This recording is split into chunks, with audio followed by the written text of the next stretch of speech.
ইবাদতের স্বাদ নষ্ট হয়ে যায় চোখের জুনার কারণে। কিসের কারণে?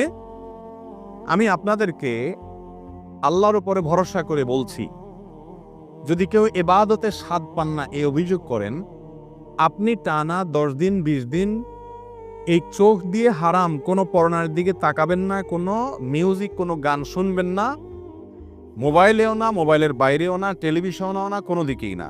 রাস্তা চলবেন, নিজেকে নিয়ন্ত্রণ করবেন, নজর পড়ে গেছে সাথে সাথে নিজেকে শাসন করবেন, ভৎসনা করবেন, আল্লাহর কাছে মাপ চাইবেন, এরপরে আরো সাবধান হয়ে চলবেন। এইভাবে 10-15 দিন যদি চোখের জানা থেকে আপনাকে বাঁচাতে পারেন নিজেকে, ইনশাআল্লাহ আপনি ইবাদতের স্বাদ পাবেন। আপনি রুকু করলে সিজদা করলে আর উঠতে মনে চাবে না। ভাইরে, আজ আমাদের কাছে নামাজটা বোঝা হয়ে গেছে। আমরা নামাজটা পড়ি একটা বোঝা, পড়ে শেষ করতে পারলে বাঁচি। সাহাবায়ে কেরাম, এমনকি আমাদের প্রিয় নবী করিম সাল্লাল্লাহু আলাইহি সাল্লাম কিভাবে নামাজ পড়তেন জানেন? আম্মা জান আয়েশা বলেন, তিনি যখন রাতের জন্য নামাজ পড়তেন, লা তাসআল আন হুসনিহিন্না ওয়া তুলিহিন্না, নবীজির রাতের নামাজের কি সৌন্দর্য ছিল, আর বলো না। যখন তিনি দাঁড়িয়ে কেরাত পড়তে থাকতেন, এত লম্বা সময় পড়তেন, আমরা মনে করতাম হায়রে রুকুতে আর যাবেন না, মনে হয় না। রুকুতে যাওয়ার পর সুবহান রাব্বিয়াল আযীম, আল্লাহ পবিত্রতা বর্ণনা করছেন, মালিকের সামনে নিবেদন করছেন তাসবিহ। এত বেশি ভালো লাগা কাজ করতো, নবীজি রুকু থেকে আর উঠতেন না। আম্মা জান আয়েশা বলেন, মনে হতো তিনি আর উঠবেন না, মাথা তুলবেন না। ভয় হতো যে হায়রে এত সময় ধরে তিনি রুকুতে আছেন, কষ্ট পেয়ে যাচ্ছে, মাথাটা কেন তুলছেন না।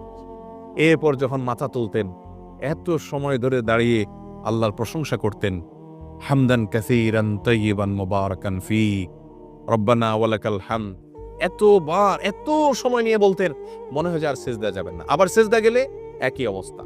সবচেয়ে মজার জায়গায় সিজদা, আমার মালিককে আমি সিজদা করছি, এই সিজদার বিনিময়ে দুনিয়া এবং দুনিয়ার মধ্যে যা কিছু আছে সবকিছুর চাইতে উত্তম হবে, মালিকের সবচেয়ে নৈকট্য অর্জন হবে। আকরাবু মা ইয়াকুনুল আবদু মির রাব্বিহি ওয়া হুয়া সাজিদ, বান্দা আল্লাহর সবচেয়ে কাছে যেতে পারে যখন সে সিজদায় চলে যায়। প্রধানমন্ত্রীর খুব কাছে যেতে পারলে, প্রেসিডেন্টের খুব কাছে যেতে পারলে আমাদের গর্ব হয়। দুনিয়ার প্রধানমন্ত্রী, দুনিয়ার প্রেসিডেন্ট, দুনিয়ার রাজা, দুনিয়ার সমস্ত মানুষের মালিক যিনি, বাদশাহ যিনি, রব যিনি, সবাই যার গোলাম সৃষ্টি, সেই মালিকের সবচেয়ে কাছে যেতে পারে মানুষ যখন সিজদায় চলে যায়। আপনি যদি মনে করেন আমি সিজদায় আছি, আমার রবের সবচেয়ে কাছে আছি, একবারে সামনাসামনি রবকে পেয়ে আমি নিবেদন করছি সুবহান রাব্বিয়াল আলা, ও আমার মহান প্রভু মালিক, আপনি পবিত্র, আপনার পবিত্রতা আমি বর্ণনা করছি, ভালো লাগা কাজ করবে। নবীজি সাল্লাল্লাহু আলাইহি ওয়াসাল্লাম লম্বা সময় সিজদা করতেন, উঠতে চাইতেন না। আর আমাদের অবস্থা হলো নামাজ তাড়াতাড়ি করে শেষ করতে পারলে বাঁচি। নামাজের পরে যদি বৃষ্টি হয় তো মসজিদের দুয়ারে এসে সবাই এমন ভাবে একত্র হয়, মনে হয় জেলখানায় আছে, বাইরে হওয়ার জন্য সবাই পাগল হয়ে গেছে। ঠিক না? আমি ঠিক? ভাইরা আমার, এই ইবাদতের সার নষ্ট হয় যে কাজগুলোর মাধ্যমে, তার মধ্যে অন্যতম একটা কাজ হলো চোখের গুনাহ, যেটা আজ ব্যাপক হয়ে গেছে। এই জন্য ইবাদতের স্বাদ নাই। আল্লাহ আমাদেরকে চোখের জেনা থেকে বেঁচে থাকার তৌফিক দান করুন। আর এমনি গণহারে গুনাহের কারণেও ইবাদতের স্বাদ কমে যায়। ইবাদতের স্বাদ কমার তৃতীয় কারণ হলো হারাম খানা।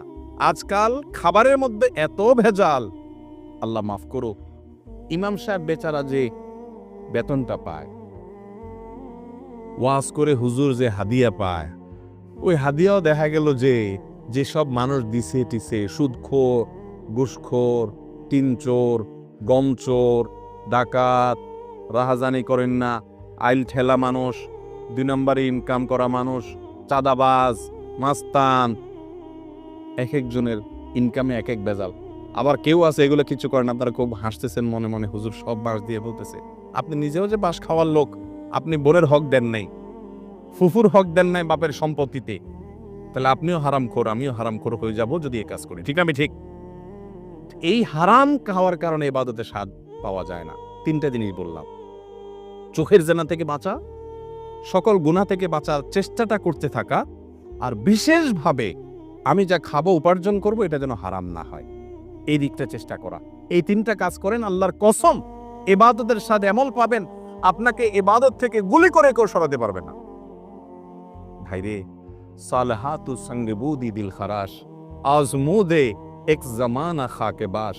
অনেক কিছু স্বাদ পেয়েছেন জীবনে, অনেক কিছুর স্বাদ। ভাই, ভালো খাবারের স্বাদ পেয়েছেন, জেনা হারাম রিলেশন সম্পর্কের মধ্যে স্বাদ পেয়েছেন, ফেসবুকে ইউটিউবে আজেবাজে জিনিস দেখে স্বাদ পেয়েছেন, হালাল হারাম বিভিন্নভাবে বিভিন্ন স্বাদ পেয়েছেন।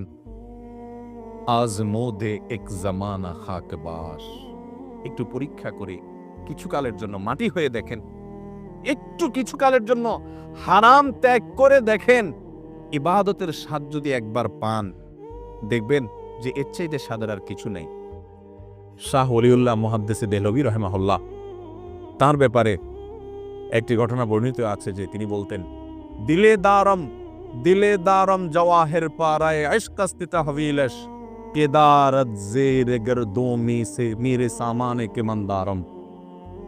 তিনি দিল্লি শাহী মসজিদের ওখানে দাঁড়িয়ে বলতেন, আল্লাহ এমন এক দিল দিয়েছেন আমাকে, এই অন্তরের চতুর্পাশ দিয়ে বড় বড় রাজা বাদশাদের রাজত্ব, এগুলো ঘুরঘুর করে ঘুরতে থাকে কিন্তু ভেতরে ঢোকার চান্স পায় না। এর মানে বুঝছেন? মনে করেন একজন আপনার বাড়ির পাশে 2 নম্বর টাকা দিয়ে আঙ্গুল ফেলে কলা গাছ হয়ে গেছে, আছে না? না এরকম আপনার বাপেও খোঁচায়, মায়েও খোঁচায়, আপনার নিজের কাছেও খারাপ লাগে যে আমি কি করলাম। হ্যাঁ, আরেকজন হারাম রিলেশন করে 2টা-4টে সম্পর্ক করে ফেলছে, আপনার কোনো হারাম রিলেশন না, আপনি মনে করতেছেন আরে আমি দুনিয়ার এই ভোগ উপভোগ থেকে নিজেকে দূরে সরিয়ে রাখলাম। তো তিনি বলেছেন, আমার অন্তরে এগুলার লোভ, মোহ, পদ, টাকা পয়সা, অমুকে রাজনীতি করতে করতে বিশাল নেতা হয়ে গেছে, এখন তার দেখে কে পয়সা ক্ষমতা, কিন্তু আমি তো সেই জায়গায় পড়ে থাকলাম।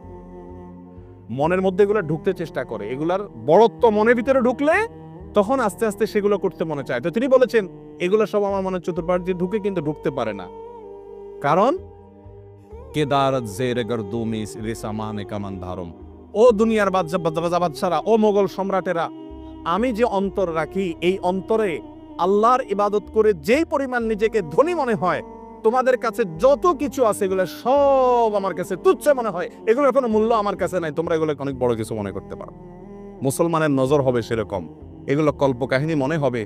এক সময় আল্লাহর নেককার বান্দারা পৃথিবীতে যারা ছিলেন তাদের কাছে এগুলোই মনে হতো। সাহাবা একরাম, বড় বড় সম্রাটদের মাথার উপরের মুকুট স্বর্ণ দিয়ে তৈরি, মসজিদে নববীর সামনে এনে রাখা হয়েছে।